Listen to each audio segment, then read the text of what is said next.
Hello, everyone, and welcome to the Buddha and the Coach vlog powered by Soul Performance Academy.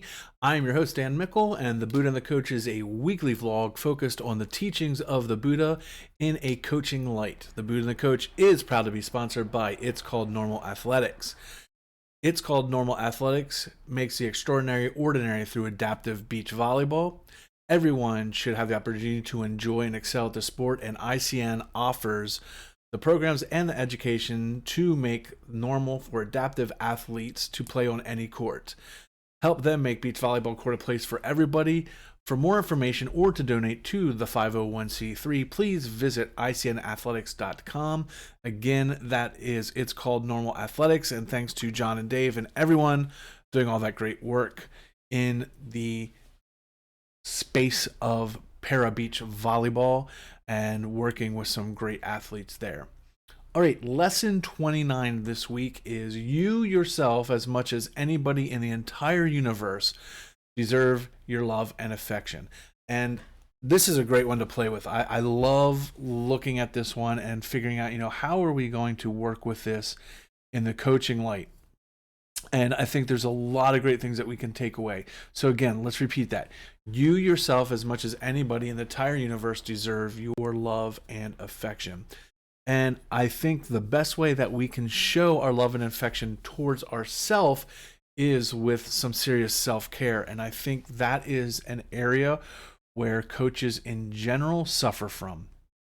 We lay so much out, we sacrifice so much for our athletes and our programs and our schools or wherever you may be at, that we tend to make ourselves a backseat rider to the journey instead of making ourselves a priority.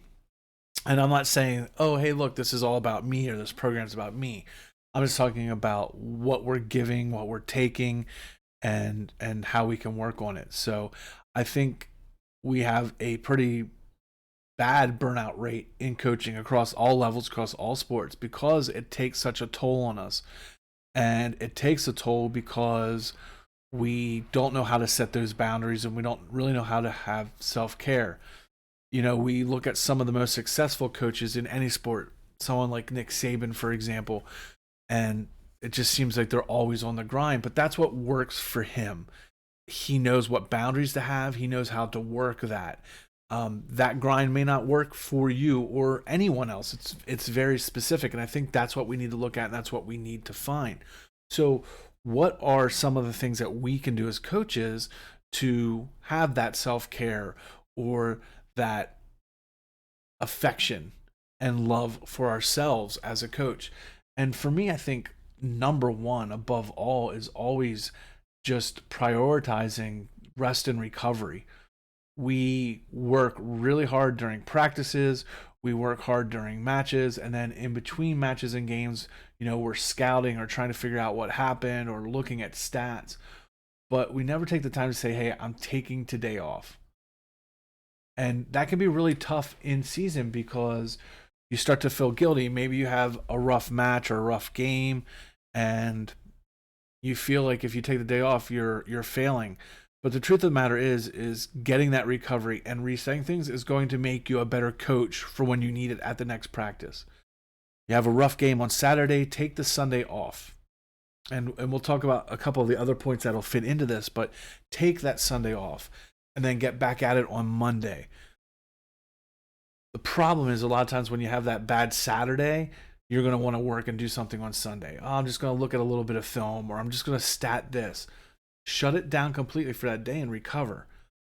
It's really easier to do if you have a good Saturday, right? You have this great big win, then you don't feel as guilty. 24 hours is 24 hours. It doesn't know whether you won or lost. So we need to make sure that we're actually carving out that time for rest and recovery. Sure, it'll be long hours, but it doesn't need to be ludicrous hours. It doesn't have to be 22 hours a day of coaching and always being on. That's what's going to send you to burnout. And then what good are you going to do when you can't do anything because you're just mentally and probably even physically unable to do it? So first for me, we got to prioritize the rest and recovery. Second is, and this is what I'm guilty at, especially in season, is we have to engage in regular exercise. Just being on the court and blowing our whistle or, running up and down the court a couple times with the team is not going to get us the exercise we need.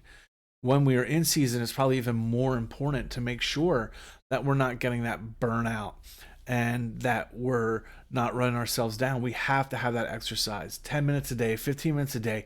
Get some good quality exercise in every day, especially when you're in season. Again, all this is going to help you have self-care, love, and affection for yourself, which is going to make you a better coach and a longer lasting coach because you're not going to burn out. Practice and incorporate some mindfulness and relaxation techniques, progressive muscle relaxation, meditation, mindfulness, all that stuff. A couple minutes a day can do wonders for you mentally, physically, and just as a coach, help you see things a little bit clearer. When you're constantly looking at film and stats and studying and working, it can just be overwhelming, and we have to take that step back. So you can put a little bit of that mindfulness in there, that breathing work. Again, progressive muscle relaxation, all that stuff can help you have a clear mind, which is going to let you be a better coach, but it's also showing yourself that you care. You want your players to be mindful. You want your players to have breathing and relaxation techniques. Well, you should too as a coach, because it's just as stressful for you. Have a peer group, have other mentors or peers that you can talk with and that you can work through things. Having that support network is huge because you don't have to go it alone. And again, lots of times when we get into the middle of the season, sometimes we're afraid to pick up that phone or that email because we're afraid it's going to show that maybe things aren't going the way we wanted it to, or we're worried that the other person is too busy. And we hold all these conversations and things that we want to talk about until the end of the season, or in the middle of all season. But it's in season that we really need to look at it. So don't be afraid to connect with others, coaches, peers. Reach out to them, bounce ideas off of them, vent to them. That's why we have mentor networks, but we have to make sure we use it. We can't just go it alone or think that you're going to get out of this funk as a coach. Use the tools and the people around you to help you with that. And then the last one's a big one, is engage in hobbies and interests outside of coaching. Find something to do when you're not coaching, whether it's fishing, drawing, writing, singing, just listening to music. Have other passions so that when you start to get a little bit overwhelmed, again, even when it's in season, take a break. If you have a day off, go do something that isn't involved with the coaching. Spend it with family. Play games, paint, shop, drive, whatever else you like to do. Repair things, but schedule it.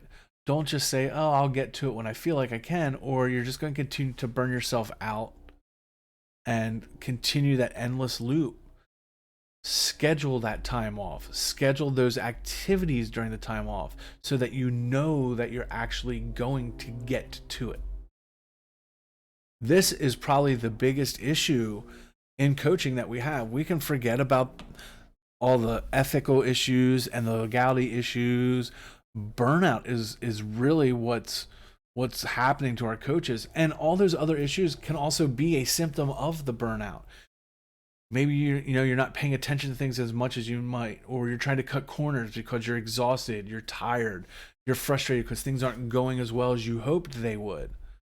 So when we start to put the self-care on the back burner, other aspects of our program, the quality of coaching that we're giving, the ethical value of what we're doing, the integrity of what we're doing, all kind of can get put on the back burner by accident because you're just trying to get through it. You're just trying to get over it or end the season because it's been tough. You have to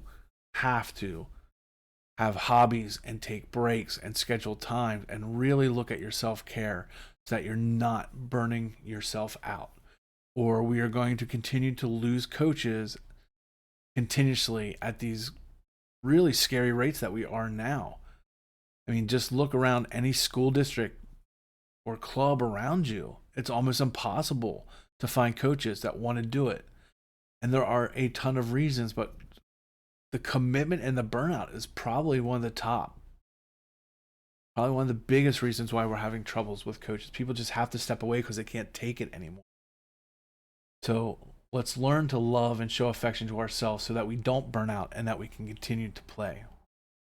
So let's have this discussion. What are some of the things that you do as a coach to kind of show self-care, or how do you take that break, or how do you engage? What hobbies do you do, in season and out of season to help you keep those stress levels down and keep wanting to go?